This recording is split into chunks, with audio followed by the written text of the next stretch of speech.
फक्त गाणं का करताय तुम्ही किंवा असं प्रोड्युसर पार्ट पण मी सांभाळलाय. असंही नाही वाटलं पाहिजे की ती वेडसर आहे. की गाण्याच्या शूटच्या अगोदर मीच पडलो ना, म्हणजे मला हे इतके दोन बोटं त्याला हार्ट अटॅक येऊन गेलं त्याच्यामुळे ते, आणि त्याला 6 ब्लॉकेजेस आहेत. सो ह्या सगळा भाग असा की VFX मध्ये आमचा रेडाच बनत नव्हता.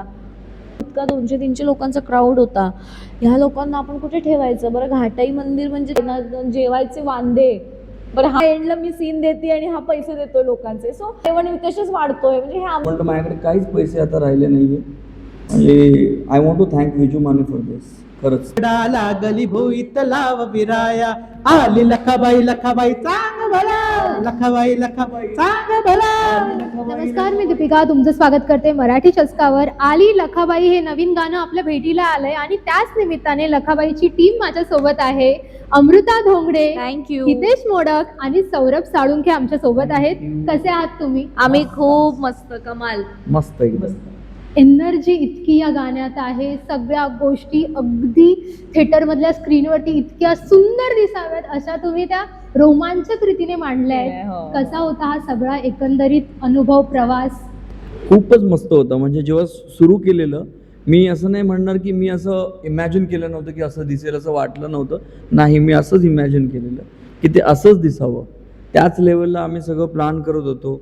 मुळात मी, माझी टीम, अमृता, सचिन आमचा डिरेक्टर, सगळेच. आणि ते एक विजन असतं की यार आपण आजपर्यंत साऊथच्या सिनेमांमध्ये किंवा मोठ्या मोठ्या मराठी सिनेमांमध्ये आपण बघत आलो आहे, किंवा कंतारा म्हणून असं बघत आलो आहे. मला वाटलं यार यूट्यूबवर असं का नाही होऊ शकत, ते पण मराठी यूट्यूबमध्ये. तर आउट ऑफ वे जाऊन जे काही करता येईल, जी काही मोठी आता VFX वाले म्हणशील तर VFXमध्ये त्यांनी राजा शिवाजीचे VFX केले, अशा टीमला आपण घेऊन VFX केले. वाव. आणि DI म्हणशील तर मोठे मोठे साऊथचे सिनेमे त्याने DI कलर केले आहेत. तर अशा टीमला एडिटर आमचा मोठा आनंद, त्याने खूप मोठे मोठे सिनेमे केले आहेत. अशी पूर्ण बॅकएंडची मोठी टीम घेऊन, सिनेमाटोग्राफर आपला सुनीत गुरव, VFX पण मोठी टीम आहे साऊथ. VFXमध्ये आपला मी सांगितलं ना गोकुळ आणि स्वानंद आहे. मग इतकी भयंकर आणि मोठी टीम घेऊन नॉर्मली यूट्यूबवर कोणी काम करत नाही, म्हणजे अफोर्डच करू शकत नाही. पण आपण आउट ऑफ वे जाऊन हे सगळं केलं आहे, जस्ट टू मेक शुअर की आपण मराठी क्रिएटर्स किंवा आपण मराठी कंपोजर किंवा एक मराठी डिरेक्टर असं काम करू शकतो, हे दाखवण्यासाठी. आणि हे आपण बऱ्यापैकी अचीव केलं. कारण कमेंट्स येत आहेत की तुमचा शो बुक माय शोला दिसत नाही आहे, तुमच्या कुठल्या थिएटरला शोज लागले आहेत, हे सगळे कमेंट्स येत आहेत रोज. अगदीच आम्हाला पण पोस्टर बघून सुरुवातीला हीच शंका वाटली होती की अमृताचा एखादा नवीन सिनेमा येतोय की काय. वाव. पण तसं नाहीये. पण आम्हाला तुम्हाला दोघांना विचारायला आवडेल की जेव्हा तुम्ही हितेश सरांनी स्टोरी तुम्हाला सांगितली की असं असं आपण विचार करतोय की असं असं होईल, पण ते कधी कधी असतं ना की ह्याच्यातलं फक्त 50% होतं, सांगण्याचा भाग एवढा असतो. तो विश्वास ठेवणं कलाकारांनी, हे तुमच्या दोघांनी कसं जुळून आलं? मला तर एक्सपिरियन्स राजामुळे होताच की त्याने जे सांगितलं ते करून दाखवलं. आणि मला फायनल कट जेव्हा मी बघितला राजाचा, तेव्हा मलाच बिलीव्ह होत नव्हतं की हे आपण करू शकतो. आणि मला तो ट्रस्ट मुळात त्याने दिला त्यावेळेसच की तू स्वतः काय आहेस मुळात ते ओळख. आणि त्याच्यानंतर आली लखाबाई. आणि आली लखाबाईच्या सुरुवातीपासून म्हणजे पहिल्या ड्राफ्टपासून मी त्याच्यासोबत आहे. आणि असं माझं विजन आहे. आणि त्याचं सांगण्याची प्रोसेस पण खूप कमाल. तो स्टोरी नरेट करतो की कसं होणार, काय होणार, आणि आपण इमॅजिन करायला लागतो की यार हे पहिला सीन चालू आहे. आणि प्रॉपर सांगणार तो की पहिला सीन आहे, मग त्याच्यानंतर बहीण जाते, मग असं होणार, मग तसं होणार, आणि कट्टू मग देवी येते. मी हसले पहिल्याला, नाही यूट्यूब करतोय आपण आणि आपल्याकडे बरं तुझ्याकडे काय प्रोड्युसर आहे का किंवा माझ्याकडे काय प्रोड्युसर आहे का? नाही, आपण आपल्याच्यात करायचं. हो, आपण करणार, मी करणार. माझ्या देवी येण्याचा पार्ट आणि माझ्या अंगात येण्याचा पार्ट तो जो आहे तो अक्षरशः लोक जेव्हा आम्ही बघतो कमेंट, त्या कमेंटमध्ये लोकांनी असं टायमिंग दिलंय की त्या टायमिंगला अंगावर काटा आला, सर अंगावर काटा येतोय, किंवा सिनेमा कुठे लागलाय सिनेमा, याच्यावर आम्हाला सिनेमा बघायचा आहे, फक्त गाणं का करताय तुम्ही. किंवा काही काही जणांचं असं पण आहे की किती कमी टायमिंगमध्ये तुम्ही हा इतका मोठा मेसेज दिला. With song. सो हे विजन त्याचं, आणि त्याला फक्त मी सपोर्ट केला आहे जस्ट फॉर गुड वर्क. कारण माझ्या मते एका आर्टिस्टला अजून ह्याच्यापेक्षा पलीकडे काय हवं असतं, की एक कौतुकाची थाप हवी असते. आणि जर मला विचारशील इंडिव्हिज्युअल, तर माझं असं काही फिल्मी बॅकग्राऊंड अजिबातच नाही आहे. म्हणजे मुख्यमंत्री म्हण किंवा मी जे काही मध्ये कामं केली ती अशी होती की मी करायचं आणि त्याच्यातून जनरेट व्हायची माझी कामं. त्यामुळे राजा पण तसंच मला मिळालं, आणि राजानंतर पण मला जे आली लखाबाई मिळालं. त्यामुळे कामानंतर काम मिळतं ह्याच्यावर एक तर मी बिलीव्ह करते. आणि त्याच्यात हितेशचं हे इतकं मोठं विजन आहे, त्याला फक्त माझा सपोर्ट असणार आहे. म्हणजे त्यांनी म्हणावं की आपल्याला हे करायचं आहे आणि तो करून दाखवणारच, एवढं मला आता खात्री पटली आहे. तुम्ही काय सांगाल की कसं झालंय? गाणं तर जबरदस्तच झालं आहे, म्हणजे त्याच्याबद्दल जेवढं बोलावं तेवढं कमी आहे. ॲज अ सिंगर माझ्यासाठी खूप महत्त्वाचं गाणं होतं आहे. कारण मी ज्या बॅकग्राऊंडमध्ये येतो, मी बेसिकली माझे वडील आजोबा, त्यांचे वडील, त्यांचे आजोबा, अशा जवळपास माझ्या 12-13 जनरेशन आम्ही क्लासिकल म्युझिक करणारे, म्हणजे म्हणतात ना एक घरंदाज, तसं माझं, मी त्या बॅकग्राऊंडमध्ये येतो. पण त्या व्यतिरिक्त अशा पद्धतीचे गाणे गाणं हा माझ्यासाठी खूप एक एक्सपिरियन्स सुंदर आहे. कारण एक जनरली बोलतात की तुम्ही एका पद्धतीचंच काम करत गेला तर तुम्हाला त्याच कामासाठी पुन्हा पुन्हा बोलवलं जातं किंवा एक असा ठप्पा पडला जातो. तर मला वाटतं की प्रत्येक कलाकारासाठी असं एक काहीतरी एक अशी यायला पाहिजे संधी की तिथे तो काहीतरी ब्रेक करून काहीतरी बाबा वेगळं एक आपली वर्सटॅलिटी दाखवू शकतो. तर तसाच मला हितेश दादानी पहिलं गाणं पण राजा ते पण एक खूप सुंदर गाणं होतं. हे गाणं मला असं वाटतं की एक पाऊल अजून पुढे असं दादानी केलेलं आहे आणि मला गायला खूप मजा आली. कारण नुसतं गाणं एका जॉनरचं नसून त्याच्यामध्ये वेगवेगळे भाव गाण्यामध्ये, इमोशन्स आहेत, ॲग्रेशन आहे, एक त्याच्यामध्ये भक्ती दाखवलेली आहे, एक करुण रस दाखवलेला आहे, असं सगळं त्या गाण्यामध्ये आहे. आणि खरंच भाग्यवान समजतो असं गाणं.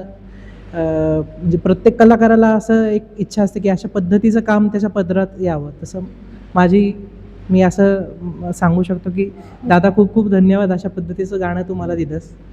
म्हणजे अगदीच मला विचारायला आवडेल की आपण अशा प्रकारचं गाणं बनवायचं म्हणजे की खडा आवाज किंवा एक काय म्हणतात तो एखादा फेकणारा आवाज, मोठा आवाज, बुलंद आवाज असा बऱ्याचदा शोधात असतो. पण एक शास्त्रीय गायकाला या गाण्यात गुंतवणं म्हणजे घेणं हे कसं जमलंय? म्हणजे मुळात मी त्याच्यावर खूप एक्सपेरिमेंट करत असतो खूपच. म्हणजे तो कधी कधी मला वेडा पण बोलत असेल माहिती नाही, पण मला माहिती आहे तो खूप वर्सेटाईल सिंगर आहे आणि त्याला रेंज हा प्रॉब्लेमच नाही आहे. त्याला लो खरंचची गाणी द्या, त्याला हाय स्केलची गाणी द्या, त्याला कोणत्याही झोनची गाणी द्या, तो सगळी तशीच्या तशी गातो.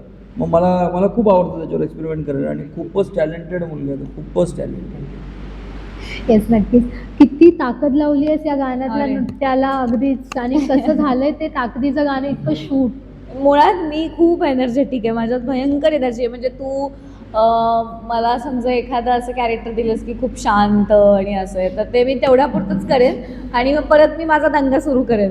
पण राजात तर मी तोडून टाकलेलं. मला जेव्हा मी बघते तेव्हा असं हे मीच आहे का असं होतं मला कधी कधी. पण हो अगं, म्हणजे कसं काय झालं काय माहिती यार, मला पण नाही कळत. की त्याने सांगणं मला की अमृता असं आहे आणि तुला ते परफॉर्म करायचं आहे. मग मला टेन्शन आलेलं मुळात की आता बरं ते जर चुकलं आपलं करताना तर उगाच आपल्या लोकांच्या शिव्या पडतील बाबा की बाबा हे काय केलंस किंवा हे चुकीचं आहे. पण हे जेव्हा बघतात लोक किंवा एक नॉर्मल लोक पण जेव्हा आपल्याला कमेंट्स करतायत किंवा वरखेड ज्या ती देवी आहे ज्या ठिकाणची, त्यांच्या पण अशा कमेंट्स आहेत की यार हे काय केलं आहे, म्हणजे आमची देवी किंवा हे असं कोणीच इमॅजिन केलं नसेल की खरंच देवी अवतरली आणि त्याच्यानंतर तिचा अंश गेला आणि मग मी पुढे जे काही परफॉर्म केलेलं आहे. तर ऑब्व्हियसली एक ॲक्टर म्हणून असं काम मिळणं मुळात भाग्य लागतं मी म्हणेन. आणि हे भाग्य माझ्या पदरी पडलं म्हणून मी अजूनच थँक्स म्हणेन हितेशला त्यासाठी. आणि मी ते करून दाखवलं. हे कसं हे मी तुला खरंच नाही सांगू शकत, कारण ते इतकं डिफिकल्ट होतं. माझ्या घरात तसं वातावरण आहे. म्हणजे आमची कुलदेवी ह्याची आहे सौंदतीची यल्लम्मा. त्यामुळे आमच्या घरात ना दैवी वातावरण आधीपासून म्हणजे मंगळवार मम्मी करणार आणि मग ते आमच्या टाक आहेत घरात, त्याची प्रॉपर पूजा वगैरे, आम्ही दरवर्षी जाणार, लिंब नेसणार वगैरे, हा प्रकार सगळा माहिती आहे. पण आपल्या नशिबाला किंवा आपल्याला एखादं काम असं मिळतं आणि त्या कामात आपल्याला ते सगळे अनुभव आठवून आपल्याला ते करायचं आहे, सो हे खूप डिफिकल्ट होतं. कारण मी ना at the same time me production सांभाळत होते, म्हणजे प्रोडक्शनच्या गोष्टी मी एक्सपेरिमेंट केल्यात ह्यावेळेस, म्हणजे मला सांगायला अतिशय आनंद होतोय की माझ्या शेवटच्या ड्राफ्टपर्यंत मी होते, फक्त मी ॲक्टिंग पार्ट नाही सांभाळलाय, असं प्रोड्युसर पार्ट पण मी सांभाळलाय. म्हणजे लिटरली आम्ही DI वगैरे करत होतो शेवटच्या दिवसापर्यंत, रात्री 3-3 वाजेपर्यंत आम्ही एक जबाबदारीचं काम होतं, जे मी माझं थोडाफार सपोर्ट म्हणून मी हितेशला केला. पण ऑब्व्हियसली हा सगळा तामझाम सांभाळत असताना आपल्याला ॲक्ट करायचं आहे आणि त्या ॲक्टिंगमध्ये आपली एनर्जी झोकून द्यायची आहे, हे मुळात होतं. आणि ती एनर्जी पण अशी एनर्जी लावायची आहे ज्यात असंही नाही वाटलं पाहिजे की ती वेडसर आहे, किंवा असंही नाही वाटलं पाहिजे की अरे खरं आधी केलंय.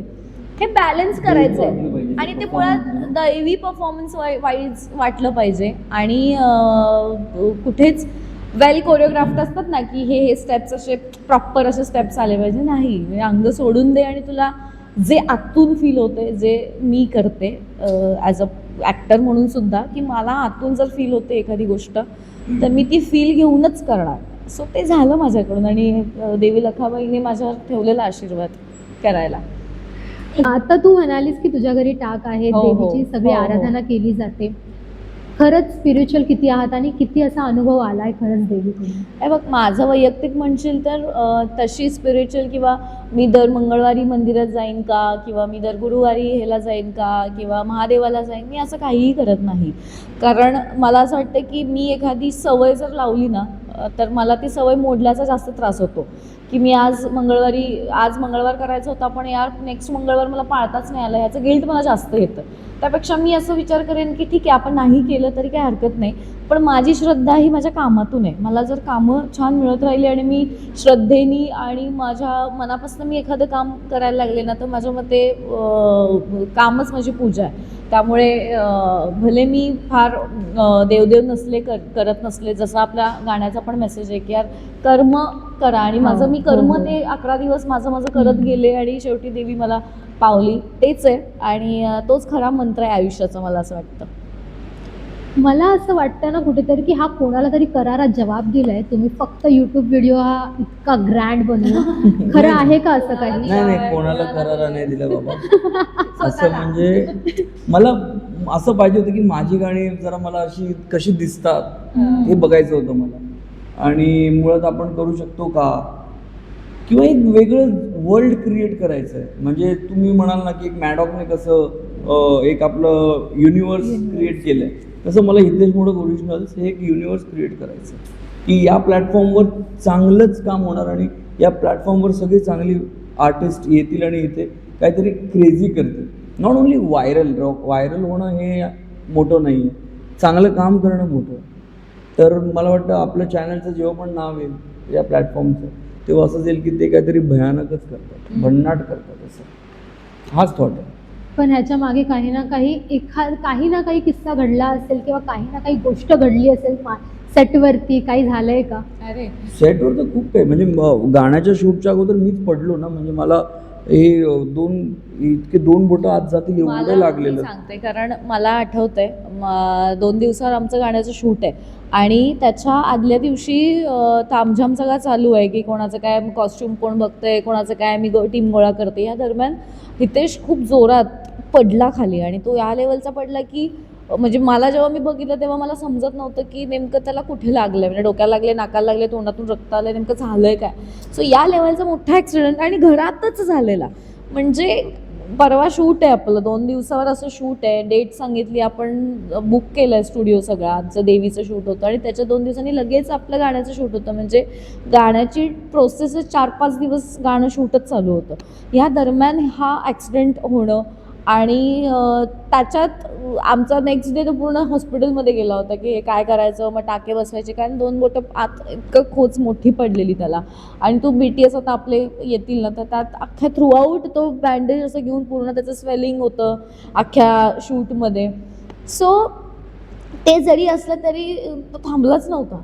म्हणजे आमचं असं म्हणणं होतं की आणि त्यात ऑब्व्हियसली त्याला हार्ट अटॅक येऊन गेलं, त्याच्यामुळे ते आणि ते मेडिसिन हे सगळं चालू असताना त्याला 6 ब्लॉकेजेस आहेत. सो ह्या सगळ्या ह्याच्यामध्ये हेल्थ इश्यूजमध्ये हा माणूस काहीतरी करतोय. ऑब्व्हियसली ही टीम जी आपली आत्ता ह्या गाड्या निमित्ताने झालेली आहे ही अशीच नाही झाली आहे. म्हणजे हा काहीतरी घेऊन येतो, ह्याच्या मागचं विजन किंवा ह्याचा सॅक्रिफाईस पण तेवढा आहे, आणि ते आम्ही सगळ्यांनी प्रत्यक्षात बघितलं आहे. पण आम्ही कामानिमित्ताने का असे ना आम्ही दाखवायचा प्रयत्न करतोय की हे काम आहे, पण ह्याच्या बॅकएंडला आम्हाला माहिती आहे की हा कशातून चालला आहे, किंवा मी कशातून चालली, किंवा आमची टीम कशातून चालली आहे.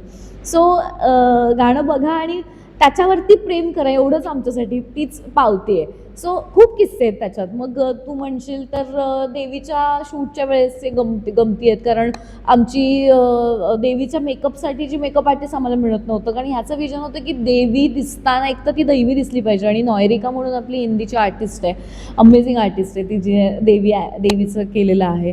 तर तिला दाखवण्यासाठीचा जो मुकुट आहे, त्या मुकुटाची इमेज ह्याच्या डोक्यात ऑलरेडी क्लिअर होती की त्याला तसंच हवं आहे. म्हणजे मी ऑलमोस्ट, मला आठवते कर्नाटकापर्यंत आमचे फोन गेलेले की तुमच्या तिकडनं मग कसं पार्सल मागवायचं, मग कसं करायचं. या ह्याच्यातून एका ठिकाणी आम्हाला मुकुट मिळाला, आणि तू ॲज इट इज, म्हणजे मी सांगते तुला, ह्याचं जे विजन होतं सेम टू सेम तसं आपल्याला मिळालं. आणि ते मी घेऊन आले. माझी देवी आमची झाली. त्यानंतर मग परत आम्ही ह्याचं जे शूट केलं ते कास पठारला जंगल आहे, पूर्ण घाटाई मंदिरचं जंगल आहे. त्या जंगलात असं म्हणलं जातं की यात्रेच्या दिवशी तिथे वाघ येतो. आता यात्रा ही 2 दिवसापूर्वी झालेली, 1 दिवस आधी झालेली, आणि नेक्स्ट डे आपलं शूट होतं. सकाळी 3 वाजता 4 वाजता. आणि आम्ही रात्री शूट करतोय, पहाटे शूट करतोय तिथे. सो इतक्या खूप रिस्क होती खरं तर हे करताना, पण ह्या सगळ्या गमती आहेत किंवा हे अनुभव आहेत आलेले. पण जेव्हा हे बघतो ना, बरं गंमतीचा भाग असा की VFX मध्ये आमचा रेडाच बनत नव्हता. 3 महिने फक्त तो रेडा कसा आणायचा, सो याच्यावर चालू होतं. मग आमचा फ्रेंड मग स्वानंद आला आमच्यासोबत, मग त्याने ते क्रिएट करून दाखवलं. सो हे बघ, गाणं आहे, त्या गाण्याचं काय होणार आहे पुढे हे ह्यालाच माहिती होतं. पण त्या इतक्या मेहनतीनंतर जेव्हा प्रॉडक्ट बाहेर ह्यांनी काढलं, आणि जेव्हा आम्ही सगळे बघतो ना यार, तर ते अनुभव, ते सगळे एक्सपिरियन्स, ते आम्ही घेतलेले शूटच्या वेळेस, ते सगळे विसरून गेलो. म्हणजे ह्याला लागलेलं किंवा आजही त्याला ते खूण आहे. सो मजा येते. म्हणजे आता बघतो तेव्हा असं वाटतं चलो ठीक आहे, होऊन गेलं झालं. खरंच देवीने परीक्षा बघितली, खूप पण- परीक्षा बघितली आमची, पण खूप. उत्तीर्ण अगं, झाला. एक सांगते तुला, आर्ट डिरेक्टर आमचा आदल्या दिवशी नाही म्हणाला, आर्ट डिरेक्टर. आणि आम्हाला प्रश्न पडला की आता नेक्स्ट डे आपण लोक, बरं क्राऊड इतका 200-300 लोकांचा क्राऊड होता, ह्या लोकांना आपण कुठे ठेवायचं. बरं घाटाई मंदिर म्हणजे ते कासपठारचा एंड आहे, तिथे ना नेटवर्क ना काय ना जेवायचे वांदे. बरं हा माणूस ते पण बघतोय, प्रोडक्शनचं पण बघतोय. मग अशी एक फनी किस्सा असा की एंडचं काय आठवण आहे, तर एंडची आठवण अशी होती की हा एंडला मी सीन देते आणि हा पैसे देतोय लोकांचे. सो बघ, टीम छोटीशीच होती, पण सगळ्यांच्या छोट्या लोकांमध्ये पण सगळ्यांचं एम असं होतं की यार आपल्याला चांगलं काम करायचं, त्यामुळे ते कदाचित हे घडलं. एवढंच आहे. छोटीशी टीम 300 नाही, तशी नाही, आपल्या सोबत काम करणार अशी. म्हणजे किती ना गाणं बघतानाच अगदी वाटतं की हे एवढूच आहे. छोटी टीम म्हणण्याचा अर्थ म्हणजे की सिनेमात जशी टीम असते की 50 वॅनिटी तुमच्याकडे असू शकतात, किंवा असिस्टंट तुमच्याकडे जास्त असू शकतात, तशी आमच्याकडे असिस्टंट हा प्रकारच नाही. म्हणजे मीच करणार, हितेशच जाऊन करणार, जेवण हितेशच वाढतोय. म्हणजे हे आम्ही, हा होता सौरभ मला चहा आणून देत होता मध्ये. सो हे अशी टीम म्हणजे मिळूनवाली टीम. लाईट जात होती, जनरेटर बंद पडतो. काय करशील अशा सिच्युएशन मध्ये. बापरे, असं झालेलं आहे. कठीण परीक्षा पाहिली आहे लखाबाईने. आणि खरंच, आणि जशी परीक्षा घेतली ना, तसं त्या देवीने काय चमत्कार पण केले. मला लक्षात आहे की मी एक विजू मानेचं एक गाणं केलं होतं. ते गाणं करताना आम्ही गाणं करून झालं, पेमेंट घ्यायला जात होतो, आणि आमचं शूट लागलेलं एक 5 दिवसात आणि खूपच खर्च होता त्या गाण्याला. हिला म्हटलं माझ्याकडे काहीच पैसे आता राहिले नाही आहे आणि आता कसं करायचं गाणं. तर आम्ही गेलेलो माझं पेमेंट घ्यायला विजू मानेकडे त्यांच्या ठाण्याच्या ऑफिसला. तर त्याने विचारलं काय आता नेक्स्ट काय करतोय राजा राजानंतर. तर मी सांगितलं असं असं देवीचं गाणं करतोय असं असं आहे. बोलले, चहा वगैरे घेतला, एका गाण्याचं पेमेंट त्याने देऊन टाकलं जे गाणं केलं. परत त्यांनी अजून एक मला दुसऱ्या गाण्याचं पण पेमेंट दिलं तिथेच, जे गाणंच नाही केलं. परत अजून एक दिलं तिसऱ्या गाण्याचं पेमेंट, जे गाणंच नाही केलं आहे. म्हटलं तू पेमेंट घे, मी गाणं देतो तुला नंतर. म्हणजे अशी लोक पण आजच्या तारखेत एक्झिस्ट करतात. म्हणजे अशा लोकांमुळेच आपली इंडस्ट्री आहे असं म्हणता येईल. आणि त्यांनी ते जे तुम्ही देवीचं पूर्ण सिक्वेन्स म्हणताय ते बघताय, ते अख्खा स्टुडिओ त्यांनी मला फ्री ऑफ चार्ज दिलं.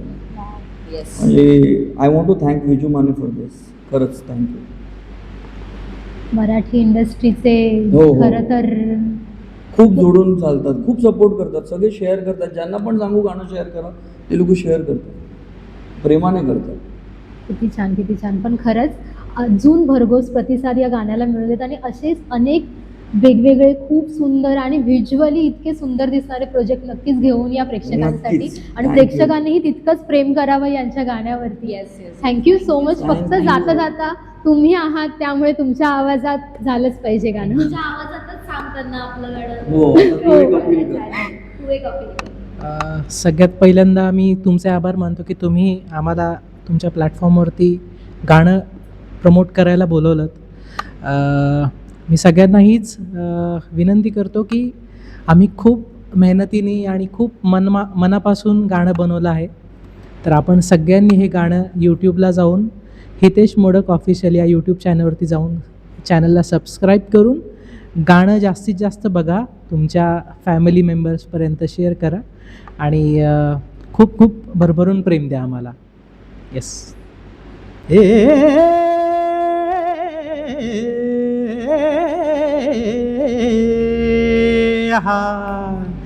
जगत जननी मूळ माया तू, जगत जननी मूळ माया तू, जगत जननी मूळ माया तू, जगत जननी मूळ जगत जननी मूळ माया तू, जगत जननी मूळ माया. आली विश्वाचं भलं कराया, आली विश्वाचं भलं कराया, आली विश्वाचं भलं कराया.